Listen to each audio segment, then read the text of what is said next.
Okay, probably the best chapter of Twice that we've seen so far.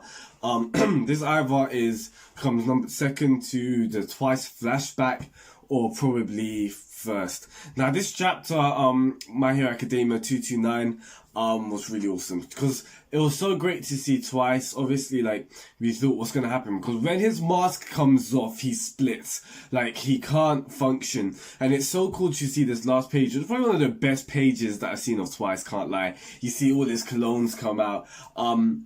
It's so awesome because what's it called? You see him do all of this like great grand gesture and his mask is still off. Like, he hasn't put it back on and then done the clones. No, he's taken it off. So he's showing you that, like, yeah, even in his weakness, he's doing all this kind of stuff. Pardon me, guys. So yeah, basically, this arc has been amazing because it's been showing a lot of the League of Villains. Like, obviously, it's not My Hero Academia, it's My Villain Academia right now. And it's really great to see how all these villains are getting upgraded as well. And I don't just mean it in power. Like, of course, it's cool to see them to get their quirks upgraded, you know, them to see new moves and all that kind of stuff. It's just cool to see them progress. Characteristically as well, we've seen it with Shigaraki. We're finding more about his backstory. I'm seeing people saying that Spinner's gonna be a traitor. I don't know. But when I saw that comment already, I was just like, actually maybe, because can't lie, Spinner was never like a fan for Shigaraki. Like, he was never following Shigaraki's creed or whatever. It was Stains.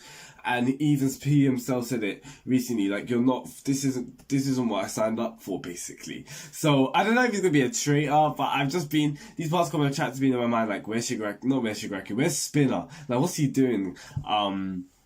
But yeah, so basically in this chapter we see these puppets by the guy. Basically he can control puppets, which is weird. So out of things which is the size of a fridge or that kind of size, like refrigerator to like cupboard size, he can make puppets. Now, part of me just thinks the quirk description's a bit not ambiguous, but it's just hard to understand. I don't know. Maybe that's just me.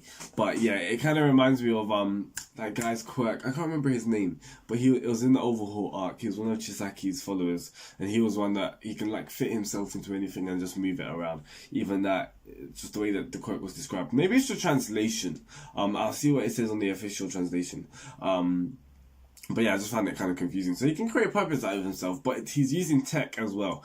And obviously it makes sense because obviously Detnerat is a support company. They're trying to make support items for heroes and villains alike. I don't think they publicize the fact that they want to make it for villains, but they probably will be because they want to, you know, serve two sides of the same coin.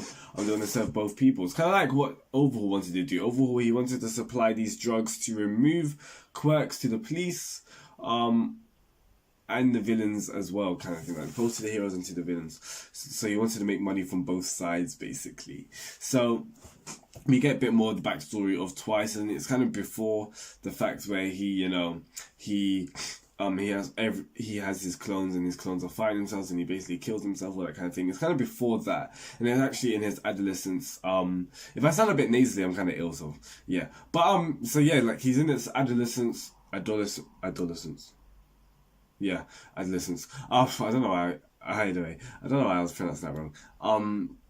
So like when he's 16, basically, he had no family. And it just ties into the theme of the fact that, you know, that's why he loves the League so much, because he was left from a young age. So he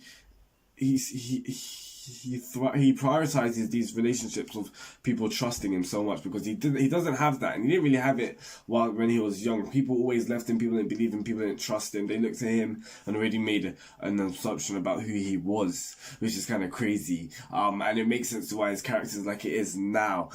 So within this chapter, when he basically all the time he's been scared, and I wonder, I don't know if I'm going to reread the whole thing because it's kind of long, but I wonder, because now it makes me think, has Twice cloned himself?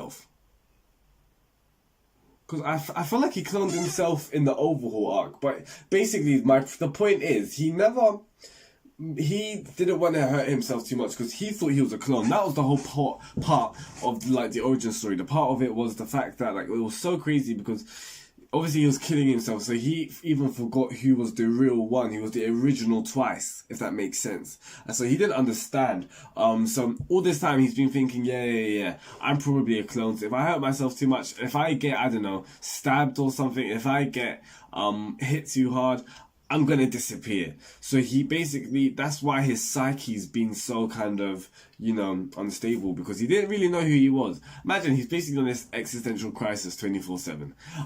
And it goes like, what's it called? Turbo when the mask comes off kind of thing. So it's kind of, it gets you thinking.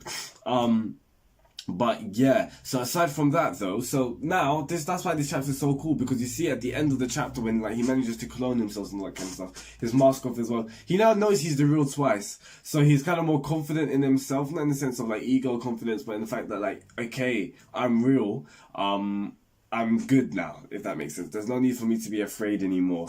I wonder if the sense of him, because the whole fact that whenever he talks he's just like, oh, I'm hot, I'm cold kind of thing. I don't know, I wonder if that's gonna go, and if the fact that when he takes his mask, I wonder if that's gonna go as well. Maybe it is.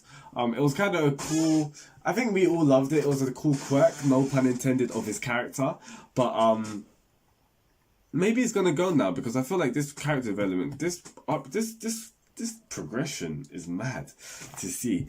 So maybe, or I don't know, but it was kind of cool to see how. I wonder who gave him the mask. It was probably Giran, but because like when Giran basically first recruits him, he's got like a paper bag, and it's cool just to see the flashback between Giran and Twice, just to show you, because they Twice, I love the way Twice is with his friends like Toga, Giran, Shigaraki, all these people, because like he actually loves he loves them. That's his family basically.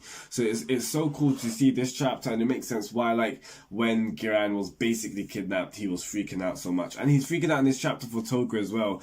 That's why he wants to save Toga. And if you guys are forgetting about the handkerchief overhaul in that arc, basically Night Eye shot something and it tore his mask off, and then Toga came with a handkerchief to tie him, to cover himself back up basically. And it was so funny because I remember that chapter, because Twice was just like, marry me, and I was like, whoa, I kind of feel like kind of funny. But basically that was the chapter. It was a cool chapter. I really did like how everything went down.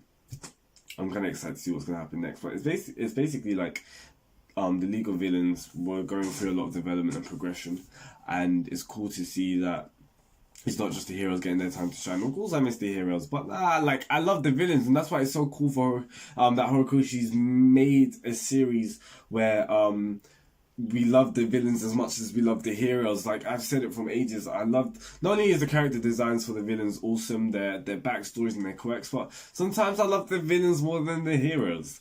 And it's kind of cool to think like that, because loads of people love the Joker, loads of people love Green Goblin, loads of people love Thanos, so like people love the villains as well as the heroes nowadays. And it's so important in these series that the villains aren't just one-dimensional characters that, oh yeah, I just want to destroy the world, I'm just innately evil and all that kind of stuff. They need depth to them, otherwise we're not going to like them, because they just seem simple and like cardboard. So yeah, so that's enough for me, guys. Please tell me your thoughts and comments, what you thought about this chapter. What did you like about Twice, all that kind of stuff. Subscribe for weekly reviews of Boku no Hero Academia, and I'll see you next week for My Hero Academia chapter 230. Peace out, guys. Goodbye.